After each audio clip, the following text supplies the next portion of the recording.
excited about today. Oh my goodness, listen closely because we got an announcement that's going to blow your mind. Now, I've been sitting, you know what? I always forget to introduce myself. I get right into it. My name is Toni Simmons Henson, and I'm the producer, director, and founder of the Atlanta Black Theater Festival, and Micah 68 Media, the producers of this podcast, Let's Talk Theater Live. And I am so excited. Again, I've been sitting on this news for quite some time, but I am bursting at the seams because I cannot wait to share with you the guest for today. Now, if you saw any of our graphics out there, you know we've been advertising, but we haven't told you what this is about. And in my opinion, this is a groundbreaking announcement for Black theater, for theater, period, for American theater. So without further ado, I'm going to bring forward my guests. And again, welcome to Let's Talk Theater Live. Let's start with Kimberly. Now, Kimberly is currently the executive director of Zoom Catchers, a multimedia podcast production company. Zoom Catchers was founded by Garland, Thompson Jr. in 2020, and she produces the Frank Silvera Writers Workshop, or FSWW, new play reading series, and the podcast, Conversations on Aging and Life and provides technical support for FSWW Online Academy. Kimberly, welcome to Let's Talk Theater Live. Hey, how you doing? I'm great. You know what? You got more to your resume, and I don't want to. This is important. She currently serves on the board of FSWW. Her work experience includes corporate training and education, marketing, strategy, and promotion. She also works in public education, worked in public education during the pandemic. She holds a BA from Wesley College, poo-poo, and an MA from the University of Texas at Austin. Let me welcome you again. Hey, Toni, thanks so much for having me on. Oh, man, if y'all have not let me tell you something. This is a powerhouse panel, all right? So I've already started with Kimberly.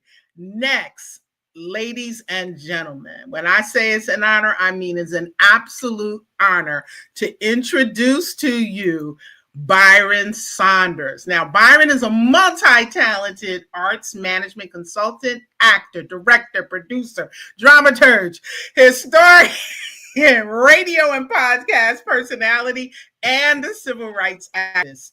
Throughout his distinguished career, Byron has held leadership roles with some of the nation's most respected cultural institutions, including FSWW, the Frank Silvera Writers Workshop in New York, where under his direction, the company won an Obie Award. Y'all, come on. For playwriting development.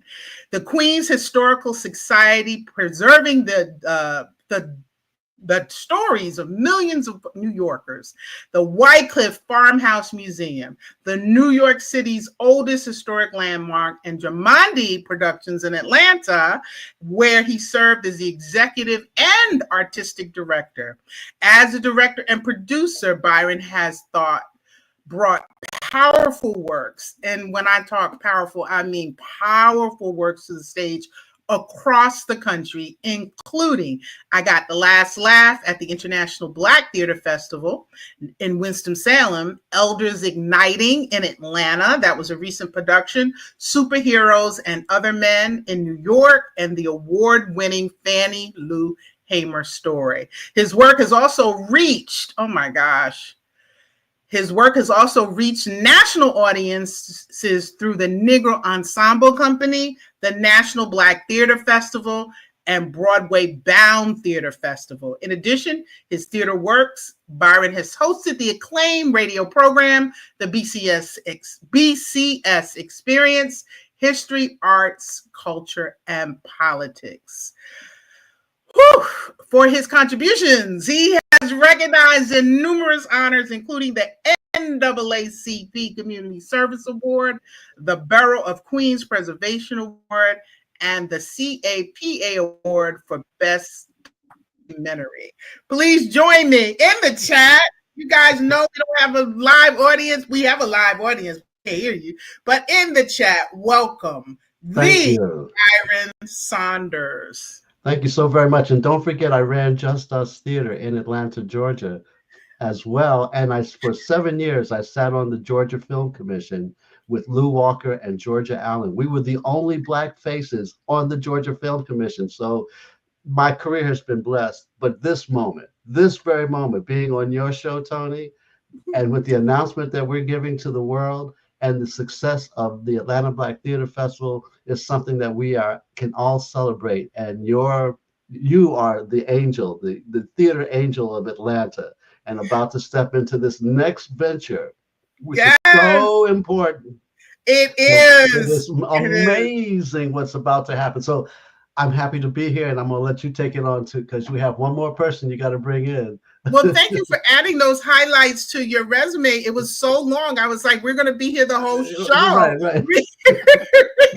All right. But last but not least, we're bringing to the studio Garland Thompson Jr. He's the executive artistic director of the Frank Silvera Writers Workshop Foundation, a landmark Black theater institution founded 50 years ago by his late father, Garland Thompson Sr., actor Morgan Freeman, director Alan Anderson, and journalist Clayton Riley. Garland's career spans theater, music, poetry, and film. He began as a child actor and went on to become the first sound and lighting engineer at the legendary Blue Note Jazz Club, and later worked with the Public Theater, the Negro Ensemble Company, and Manhattan Theater Club. As a poet and producer, he has performed nationally published. Hold on, I lost my place. Excuse me. As a poet and producer, he has performed nationally published, widely, and founded the West Coast Championship Poetry Slam. Most recently, Garland managed post-production at Apple's Steve Jobs Theater. Today, he leads Zoom Catchers, a podcasting and virtual production company. He serves as president of the Monterey County Film Commission and on the boards of multiple arts organizations. Oh my gosh. See, when I tell y'all these powerhouse people, they are, again. And continuing his lifelong dedication to storytelling and cultural preservation. Please welcome Mr. Garland Thompson Jr. Hey, Tony. Hey, how you doing? Hi, Byron. Hi, Kimberly. Hi, everybody in the audience. Good to see you all on a beautiful Saturday. Yes, it is. And I cannot wait to share, as I've been saying, I cannot wait to share what we've been cooking up the last few weeks. I tell you, when I think about our journey as the Atlanta Black Theater Festival is coming up, everybody knows this week, this coming Thursday, we kick it off. As I think about the journey through theater and how we have been able to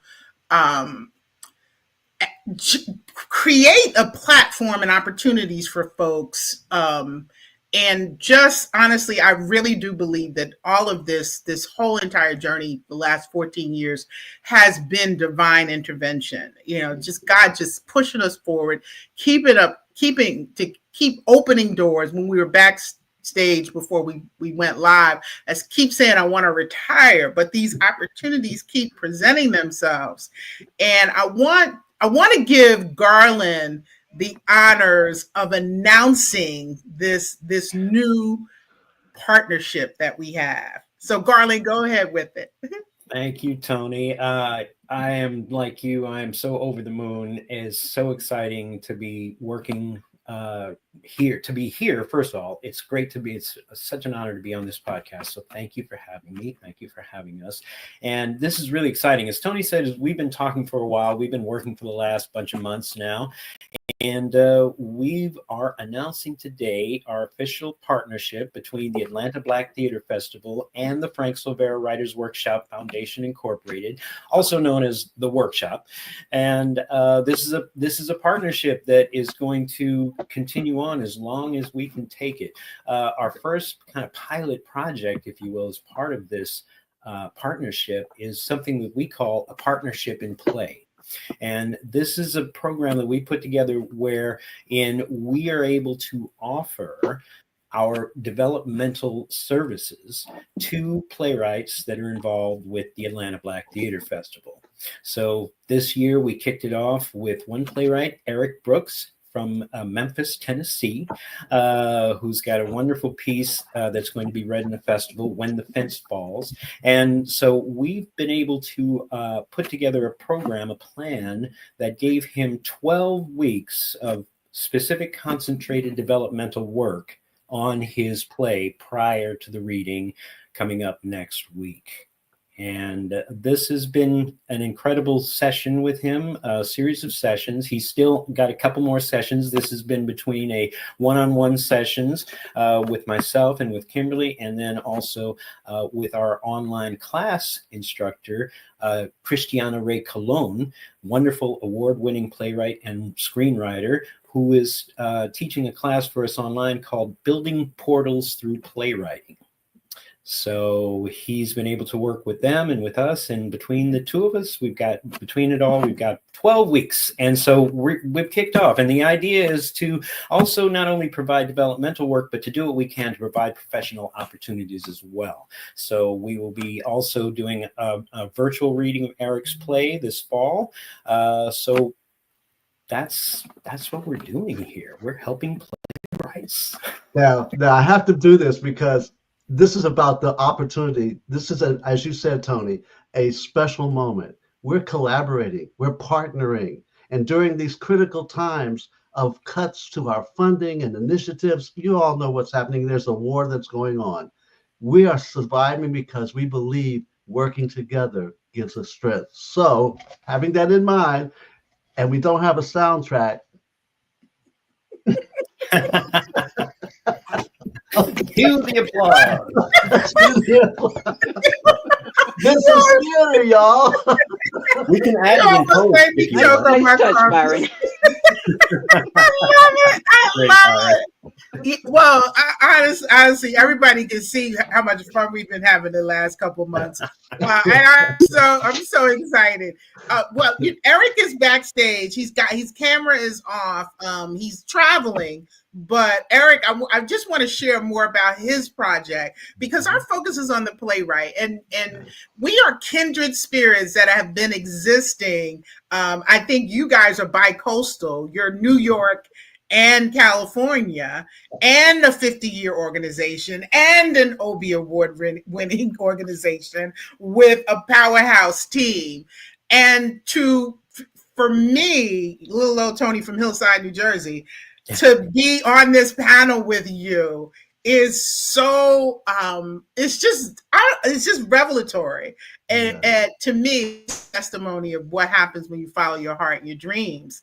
And to be able to introduce this opportunity for Eric Brooks, who's been volunteering with the Atlanta Black Theater Festival for about 5 years now.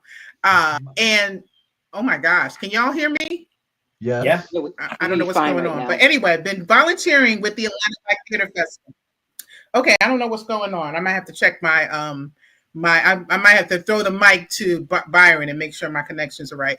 But who has been volunteering with the Atlanta Black Theater Festival? Eric is IT a person by day and playwright by night and volunteer in community theater by weekends. So he is really one who did not come up through the traditional ranks, which in my opinion is where my heart is, in providing opportunities for folks. Because I know when I went to Howard University, if I would have told my father I was majoring in theater, he would have said, well, you're going to bring your home because I ain't paying for you to go. We're not paying. And that's a lot. That's what it is.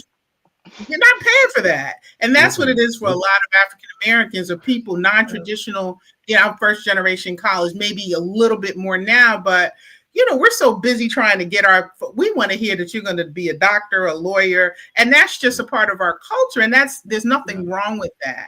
But there is something innate in us as practitioners that pushes us to this field.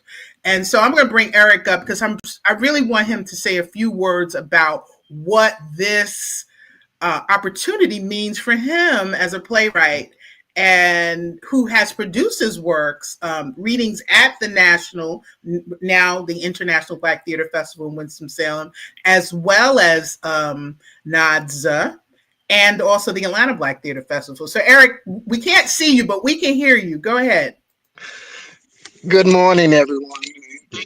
Hey, Eric. Hey, Eric. Hi, Kim and Garland, man. Good seeing you guys.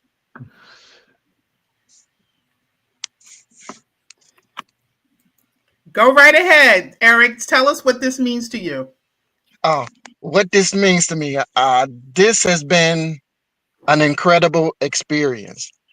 I've learned so much in these 12 weeks working with Garland and Kim and not only Christiana, that it's opened my eyes to what a playwright should be, because before in my mind, I thought I was doing good, but now I can see I've taken my work and moved it to a whole new level. And I did that through listening to their comments and what they asked me to do, and making sure I did the homework that they gave me each week after each session. And I would go and I would have to take the time and think through, what do I need to do? And I guess I came up with the 3 W's, the who, what, and why. Because they would always ask me, why is this? What is this for? Why are they saying this? And that helped me to stop and really concentrate and look at what my characters were saying and making sure that they were saying this and not me. Absolutely. Thank you so much. I'm happy for you, Eric. And for those of you who want to see the reading of his work, it's in development and it's available. It's called When the Fence Falls by Eric Brooks. And it's going to be during the Atlanta Black Theater Festival coming up this Friday. The reading. What time is your reading, Eric? It's at 10 a.m. 10 a.m. So we're going to be filming this so we can package it for marketing. And that, I think, is a really, really important aspect that we're taking to take this to the next level. Through the organizations, we've probably got about 100 years of 100 years of experience between all of us, maybe more than that. But one thing that I can tell you for sure is that we have a lot of connections, and we're going to be working with Eric to bring those connections to fruition. So that's a wonderful thing, I think, about this. Does anybody else want to make a comment about this work or anything else? I'd like to make a comment, actually. First I want to congratulate Eric for this, for coming forward, stepping up and saying, yes, I want to participate in this. You brought a really solid piece, to the table, and I think our work has really just taken it to the next level. So congratulations. We're super, super proud of you. You're an A student, most definitely. You get that gold star. I'm sure you probably got them all your life. And I really just want to acknowledge that Eric showed up. He showed up every week. He did the work.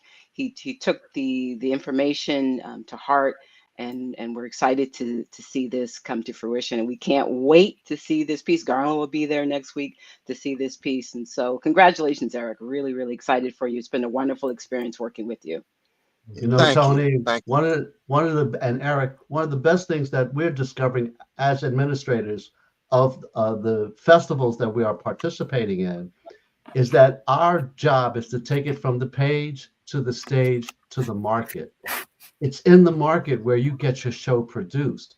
And if we are able to enhance your presentation, your pitch package, this is what these festivals are able to do. The International Black Theater Festival, the Atlanta Black Theater Festival, you know, the festivals that are out there, so that when you get to this opportunity to have your reading done and heard by the community we serve, it's then being able to take it to the market and say it's producible. That's where it gets on a stage or on a screen and takes it to the next level. So Eric, congratulations. My brother, you're on the Tripping the Light Fantastic, and there's no limit to where you can go to the next level. So I'm happy that you're part of the festival, and congratulations. You're already on the way to the next phase of your development. Yeah. Absolutely. Yeah. I want to say, first of all, again, hi to Eric and thank you to Eric. Eric was everybody. You have to understand how great Eric was to work with. Eric, he was just so open and just so a sponge for information and just wanting to know, and with the, foundational desire being to make his work as good as and strong as it could possibly be. And but being open to see where perhaps some places maybe in the piece needed shoring up, maybe, or here we need to put in a dike over here, or a levee over here a little bit, or we got to redirect, or we got, something's going on. He was just so open and so wonderful to work with, and he did the work. He did the work. Like he said, he's not lying. Every week he came back. We got a new script, an updated script every week. And it was amazing. And every week we could see the progress. Yeah. He was really putting the effort in, and you could see it. And it was very gratifying and very exciting. We learned a lot working with Eric, for sure. And, one other thing, guys, that's really important. The marketplace has grown so fast on us now. The pandemic almost shut us down completely. The fire in Hollywood was devastating, but Atlanta is the central focus place right now, where everybody wants to get there because of what's going on. But you know what they need that they don't have is good stories. They still need to have a great story. And ultimately, for those who are from Atlanta, Hosea Williams told me and his daughter, Elizabeth Omalami, she and I went to the other HU, which is not Howard, but Hampton. And Hosea said, Liz, Byron, I don't know why y'all do theater. It ain't got nothing to do with nothing. But you take one story from the civil rights movement, and you'll have a hit for the rest of your life. And if you recognize all the plays, movies, stories that have gotten awards are principally based in a civil rights story, think about that. As you continue to write your story, make sure you give us the truth of the movement. The movement is just not a sit-in and a protest. It's people getting involved. And what is the main purpose of all of that? Freedom. Never forget that. Put that in front of every one of your stories. If it's about freedom of you and your community and your people, you cannot lose. You will have a hit for the rest of your life.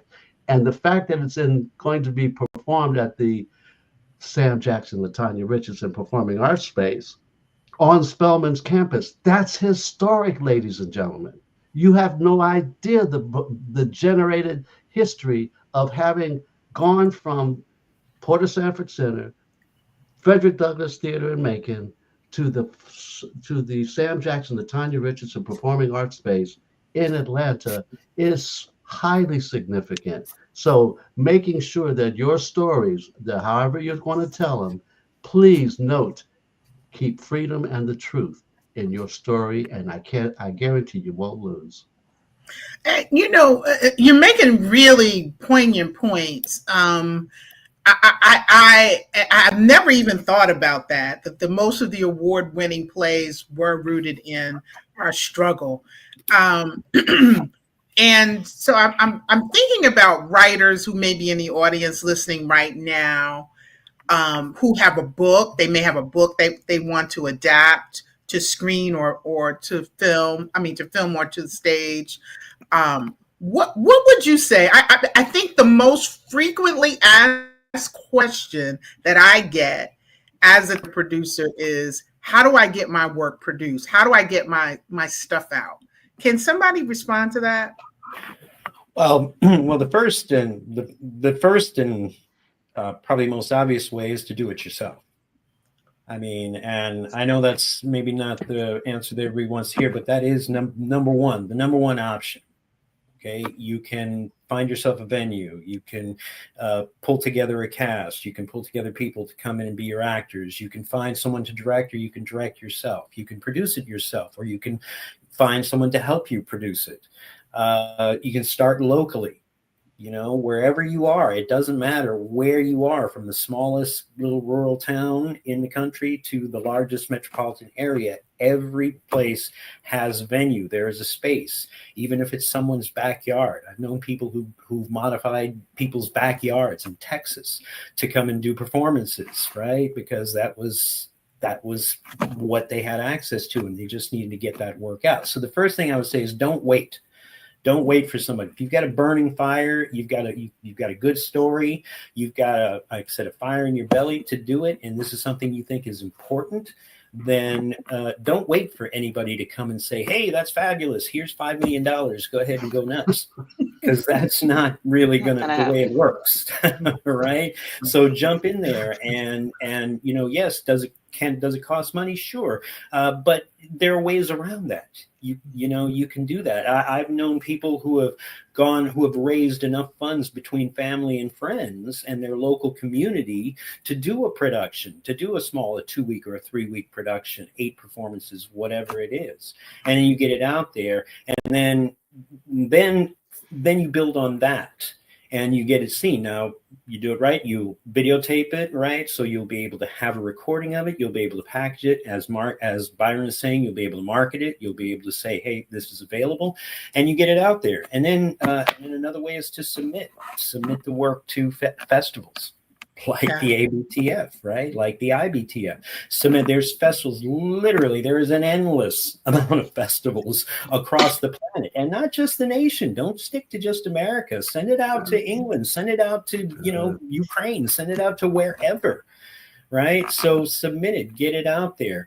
But always be sure, though, that your piece is as strong as it can possibly be, because the marketplace is very, very tough. There's a lot of competition out there. There's a lot of people, and that's fabulous. That's great. Competition is a good thing, but it also means there are standards that you have to meet, and you have to. That's why you have to do the work, like Eric just did and is continuing to do, to make sure the piece is as strong as it possibly can be, as compelling as, you know. And I use stronger and weaker, not good or bad, right? I use stronger or weaker. Right? You want it to be as strong as it can be, because then it can stand up, it can compete, it can go, and then it can go out there and people can see it, and producers or directors or actors or other people of means can go, hey, that is a really great story. I like that. I want to do that. Let me option that. Let me talk to you. Hey, let's come join me and let's talk. So, but it starts with you. You can start with yourself and just get it out there yourself to begin with. And here's another piece of information that we discovered ourselves at the Frank Silvera Writers Workshop.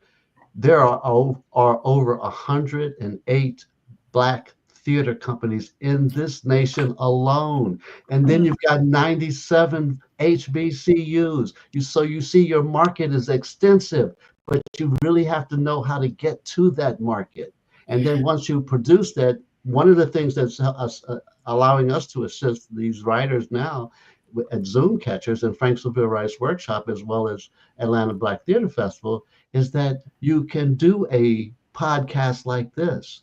You can do a festival, which we Zoom Catchers just did at the Rogue Festival in New York, where we were one of 18 digital platforms performing in the festival. And I can guarantee you, what we produced was exceptional, an opportunity to take our project from the page to the stage to the market. Now, if you're only doing this to win the competition, trust me, You're up against some wonderful people. Do it for the purpose of creating a great story and truth. Like I said, our modus operandi has to be for freedom, a freedom of our community, freedom of our for our people. You know what's going on right now across the country. Our stories, our culture is trying to be whitewashed out of the history of this nation. And your story is about keeping that alive. So at the point at which don't write for the award or the money, write for the truth. Write for your freedom of your own community so that the people who live next door to you or across the street or even across the tracks on the gated city that you know need to know our story so that they can understand and appreciate our culture. We are not just a monolith. We are in the four corners of every part of this global community. There are Black people. Okay? Don't let nobody tell you there are no Black Chinese, no Black Koreans, no Black Russians, no Black Irishmen, no Black Scottish. Everywhere you go on the four corners of planet Earth, there are Black people. So your story's got to resonate from your own personal journeys. And remember, it's not just about your own culture, it's about being a human being and understanding the qualities of human life that everybody goes through. And I guarantee you, if you do that, you can't fail. And your legacy will be implanted in a place like the Atlanta Black Theater Festival, which is why Eric is going to be there. And you need to be there next week, Atlanta, or be there or be square, as they say, because you're going to enjoy something historic, a first ever. Be there for the history moment so you can tell your kids and kids can tell their kids that you got this chance to see Eric's play and all the other presentations at the Atlanta Black Theater Festival. You got a great lineup that for Tony. So enjoy. If I could also just add, just back to Tony's question, you could always submit your plays to the fsww.org. We're always looking for great plays, also actors and directors. Absolutely, yeah. We're one of those 107 Black theater companies. The other thing too that I wanted to suggest to folks too is, you don't have to. This doesn't have to be big or anything. Even your local community, you can start in your living room. You can literally invite some friends and family over, invite some folks you like over, get some wine and cheese, maybe some fruit or something, a little charcuterie plate or something like that, or some stuff for folks to munch on, something to drink, and invite them over and have a little get together and for the purpose of reading the play and sit down and read the play. And that way, and the idea is you start to get people interested in jazz. And that's also a great way to gauge where your work is too, right? Because you can get instant feedback from right there. Now, granted, family and friends, they're going to be mostly more nice, but still you'll be able to, there'll be natural reactions as you're reading it that'll come out that you'll be able to take, that scene really worked great. That one needs a little bit of work or something like that. So, so there are ways, and like Byron said, with the technology out, podcasting, you can record it, there are all sorts of ways you can do an audio version of it and get it out there, right? Because the idea is just to get it in front of people's eyes and ears. Right, whatever platform. And now there's so many different ways to do that now, and reach out to these Black theaters, like Byron was saying. Reach out to them. I always like to think of Langston Hughes. I remember I'm a huge fan of Langston Hughes, the poet. He's been a great hero of mine and a great inspiration. And I read in his biography, I learned maybe in his 30s, late 20s, or maybe early 30s at this point. And he'd been writing, but he'd also been working all sorts of dreadful, horrible jobs just to get by and survive. It was really hard, really, really hard. We're talking like the 1930s and what have you. But finally, what he did was he was able to scrape up enough money to get a car. He didn't drive, but he got a car. And he wrote all these Black universities all throughout the South, all throughout the country, and said, hey, I'm Langston Hughes. I've got a book. I've got poetry. I'm coming through your town. I would love to do a reading. I'll do it for $2, $5, $20, whatever you guys can afford will work. I'd love it. Let's do it. And he booked himself. He booked his own tour, his own literary tour, and then he got a friend to drive him because he didn't drive, right? He didn't know how, so he got a friend to drive him, and they drove from state to state, all throughout doing these poetry readings, and that is really what kicked him off as far as his professional literary career, because he never looked back. He never went back to being a busboy after that, or, you know, doing those kind of menial jobs that he had been forced to do before.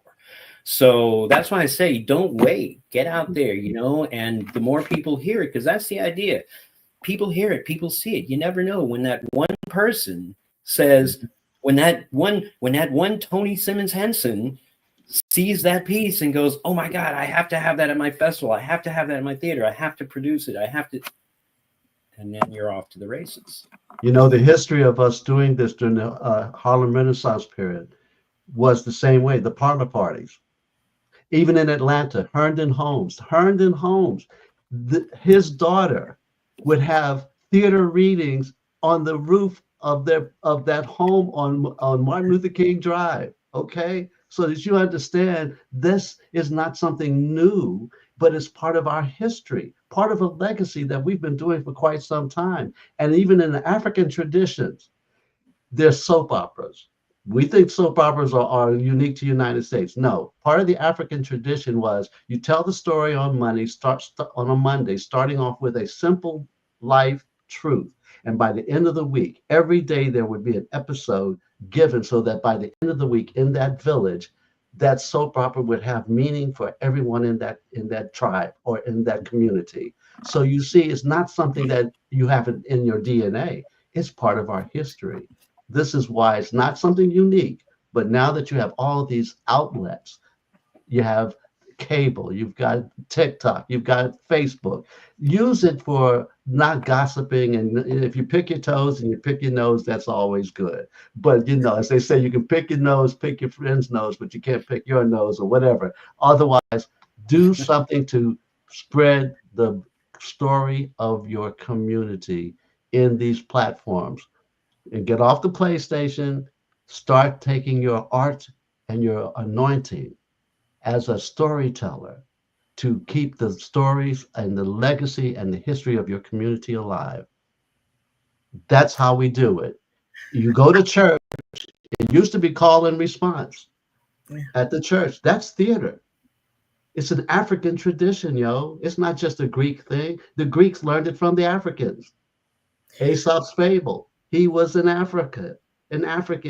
So you see, Western civilization has taken from us this cultural identity and misappropriation of our culture and using it for their purposes. But that's the richness of who we are as writers, as storytellers. So don't stop with, you know, we used to do a little, when we were growing up, we had Spanky and Our Gang on TV with Buckwheat. But, you know, they did little plays. They did little plays for themselves. That's what it's all about. That is so true. Now, as we wrap up, I would be remiss if I did not bring up Winston Wilson, who is the chair of our board and our illustrious leader. Under his leadership, the Atlanta Black Theater Festival has grown. I am so honored to have him as a partner in what we do to elevate Black voices. And Winston, you always have wisdom, so impart some of your wisdom. And Eric, I know you're traveling. I don't want to keep you, but thank you so much for joining us. And we're gonna see you this coming Friday at 10 a.m. presenting When the Fence Falls. Thank you, Eric, for dropping by. Thank you, and thank everybody else. You know, I've enjoyed myself. I look forward to seeing you, Winston. See you And too, also you, Garland, and Miss Kim, we invite you down too. All right. Thanks, Eric. Looking forward to it, Eric. Yes. Thank you so much, Tony. And thank you, everyone. The workshop, you guys are phenomenal in what you've done for us and for everyone. I tell you, I was listening to everything that you were saying. So Kimberly, Garland, Byron, you have a really Jamaican sounding name, so maybe something we can chat about this. I got 7 jobs. Right. As a Jamaican, I can relate to what you just said. So. Hardworking people. That's right. I just want to really thank you all, and Tony, thank you for this opportunity to talk to these folks who've done such an amazing job. The workshop is amazing. Eric just dropped off, but if he can hear me in what I'm saying, I love you. I love what he's done, not just for me, but for our festival and for all of you who come, every single one of us. And this is something that Byron echoed or really reiterated on, is that every one of us has a story. So when you come to see a play, you're not just coming to see something just so you can get educated. Your actual body has been transformed a little bit by whatever you went to see. Whatever the story was that was there, whether you dug it or not, is not the point. You've been changed a little bit. So when you come to the ABTF, you come into this coming Thursday, Friday, Saturday, you're coming to get down with your family. And we're going to make history together every single moment of every single day. So Tony, I'm so jazzed. Every time I get on this, I can feel my pit of my stomach get really excited, because I've been around the festival for 7 years now. I think 7 years. And I feel like I've been there since day one. Winston, I want to congratulate you and the board, and the fact that it's being held at the new facility on Spelman's campus, because many people don't know this. Just Us Theater, which I ran in Atlanta, Georgia, was started by Eddie Billups, LaTanya Richardson, Sam Jackson, Georgia Allen. These were the stakeholders who started it, and to have your next festival at the Sam Jackson, the Tanya Richardson Performing Arts Space at Spelman College is part of the ongoing legacy, a cultural legacy that is rich in tradition and rich in performing artists and rich in a successful story that is unprecedented. And so congratulations on your success. And this new collaboration is going to expand our venues, not just in Atlanta, not just in Winston-Salem, but across the country and around the globe, because this is about a global effort now. Yeah, thank you so much, Byron. Tony's leadership has obviously gotten us to this point. And when I think about this partnership, not just the partnership that we have with you guys at the workshop, but all of them, I feel like we're all locking arms, like a lot of us have done the last 7 years. And so we've got to continue to do this 2025 going forward. So next time someone says, hey, what's going on with the partnership? Nope, we locked arms 60, 70 years ago. We are still locking arms today. Yes. So, amen. Super Powerful. We are locking arms. This is the new social movement. I'm going to add to that. I'm going to piggyback off of that. This is a new social movement. I said it before. I believe that the power of theater is transformative, and that we can use it. And one of the things that I want to start doing is because there are so many brick and mortar barriers, I want to start figuring out ways to teach people how to produce their plays in other places. And you mentioned quite a few living rooms, backyards. It doesn't have to be in a traditional space. It does not have to be in a traditional space.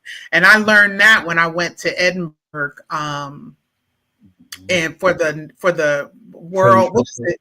For the Edinburgh Theater Festival, Fringe Festival, and they have 3,000 performances, and they have them in every nook and cranny of the city, and over 3 million people attend every year. So, and not always, well, good theater is relative. It's based on your own. But that's what I learned. I learned that there is no story that should not be told. So we must tell your point, Tony. I had a reading of a play of mine at a friend of mine who had a Jamaican restaurant downtown Atlanta near Grant Park. I said, let's go ahead and I'm ready to have the reading. She says, I got a space. I said, all right, let's just do it at your restaurant. So wherever you are. And the food was good too. I remember that. There you go. There you go. Absolutely. The thing to remember, I would say, for anyone who does theater at all, that literally theater is something you can literally do anywhere. Anywhere you're standing, where there's space and you can speak and you can move. And especially if there's other people, it doesn't. It could be a boardroom, it could be a closet, it could be anything. It literally, when it's a matter of between one person and another, or one person and another. That's where theater lives. Yeah. Right? I mean, we have these wonderful churches, I like to call them, for theater, called theaters, and places, the worship that we go to worship at the altar of theater and to practice our rituals and what have you. But literally, it can be done anywhere, and you don't need anything. Anybody can just start speaking, and you can weave and create a story. Think about the story your Uncle Joe used to tell you as kids around the campfire. That was theater. That was theater. The lullaby your mama would sing to you, if you're lucky enough to have that. That moment, that exchange, that was theater. And I think I want, people to remember that, because that's why I said, because people think you're constrained. I don't have this, I don't have that. And Tony, I want to acknowledge you. Not only, first of all, thank you for this partnership and for working with us. Thank you for everything you've done with the festival and creating it. And Tony, you're a perfect example of what I've been talking about. Okay. You decided one day, for whatever reasons, Atlanta needs to have a Black Theater Festival. Okay. And you correct me if I'm wrong, but you didn't have Ford Foundation money behind you. You didn't have Getty money. You didn't have billions. You didn't have the Atlanta City Council, the mayor saying, go for it, Tony, we'll back you up. You didn't have anything. You just had this idea, incredible, amazing idea, and this incredible desire. And you figured it out. You did it. You got on the phone. You emailed. You figured it out. And here we are all these years later. And it is amazing. You provided so many opportunities for people. You've provided such a boost and lift to Black theater and to theater, just theater in general. So you deserve so much flowers and such kudos, but you're a perfect example of what I've been talking about. And I wanted to make sure everybody knows that. Well, I'm going to say in response to that, I'm going to say, give me the money, give God credit. Because I still ain't got no money. I still ain't got no Ford money. But thank you so much. You're great. You're gracious. But I do want to just interject before you go, Byron, because we are over time. I just want to say how important it was, everything you guys said about starting from where you are and investing in yourself. I don't think people really understand that. If you want to do art for art's sake, then don't invest in yourself. If you want to do art where you want to, because I'm tired of doing art for art's sake. I've been doing art for 21 years and I'm still, not making money from it, but making a difference. And so I'm grateful for that. But what I've learned is you have to invest in your craft. And the Silvera Writing Workshop is an area where you can develop your writing skills. People always ask us, why don't we do a writer's workshop? Because somebody's already doing it.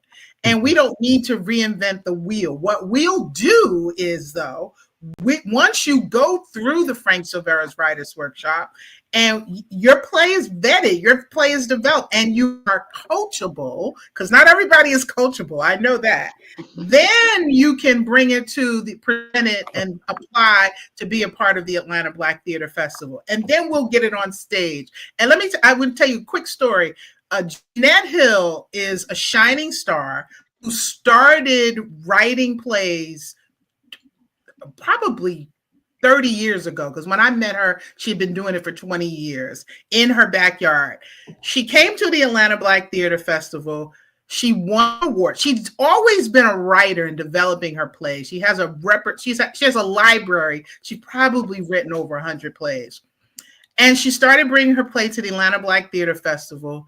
She won an award. Then she won another award. And then one year she won an award when Woody King was in the audience. And these were readings. These were not fully mounted plays. These were readings. And Woody King latched on to her and took her to New York, introduced her to the New York crowd. She got a reading produced there. She got a backers audition there.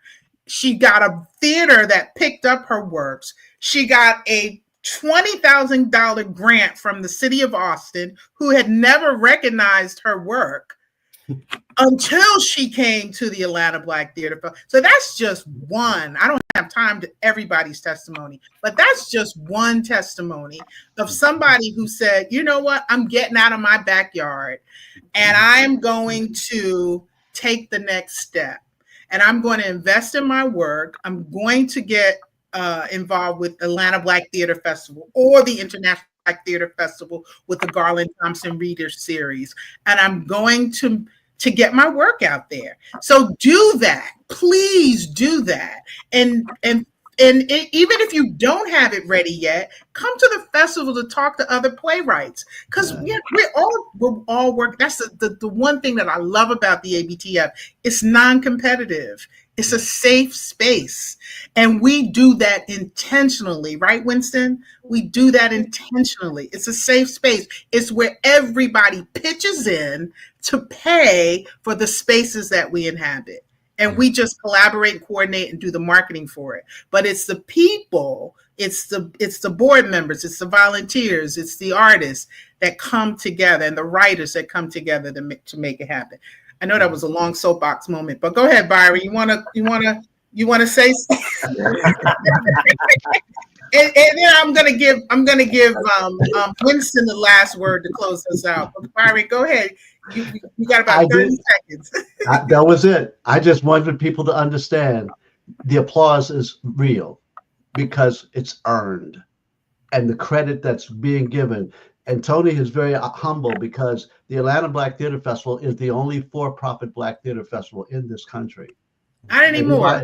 Not anymore. Well, that's okay. But you're leading the way, because see, we have been in not-for-profit for so long. It is about the business of show business is the profit part of it, so that we can continue to generate revenue, to continue to tell the stories, to produce the stories from page to stage to the marketplace. And so that's the critical part of why this partnership is in now and needs not only your applause, but your funding. Okay. Don't be shy. Open up that wallet, pull out a 20 and drop it in that, as Reverend Ike said, make it that soft donation. Okay. Yeah. And I'd like to just also piggyback on something really quickly that Tony just said. Come to the festival, volunteer. Right. That's what Eric came, and he volunteered for 5 years, and he took advantage of being there and being a volunteer to meet people, meet professionals, meet people who are doing stuff, and to talk to them and to get to learn and to be. So that's how you do it. You come to the festival, even if you don't have a piece, but come and start to meet people, start to network. And then you can also do that wherever you are locally. Go to your local theater and volunteer and get to know the people who run it, because then you can start to talk to them about your piece and your work. Hey, what should I do? How can I move this forward? So that's a big thing to do. So come to the festival, period. So, thank you so much, Tony, for allowing me to say the last piece. Garland and Kimberly and Byron, thank you so much for this partnership. A lot of times people say, oh, well, we can't partner together, or they say some things that can't happen. But this is what we can do and what we should do all the time. This partnership is just not 2025. This is for the future going forward. And for every single one of you that's listening to this, you've got a story in your heart. If you haven't written a story yet, you've got one in there. Express it out, get it out there. And come to the ABTF this coming Labor Day at the Samuel Jackson LaTanya Richardson Performing Arts Center and share history with us. Recognize us. Let us get you a cup of coffee or whatever else beverage you like. Let us just really spend some time, because we love you. We do. Every single time. I start as a volunteer. It's what Garland just said. Every single time I've gone to the ABTF, I feel like I'm in my house with my cousins and them. I feel that every single time I've been there. We are so looking forward to this. I thank you. I bless you. I know God has got our spirit this coming festival. Amen. He's going to give us his usual grace to make sure that all of our patrons, all of our producers, all of our volunteers, all of our board members, all of us really come together and create that safe space, and create a safe space in the midst of whatever's swirling around us, a space of love. Amen. So join us here this Labor Day. Thank you so much for being part of this. And thank you so much, everyone. Thank you. That's a wrap. Let's talk theater live.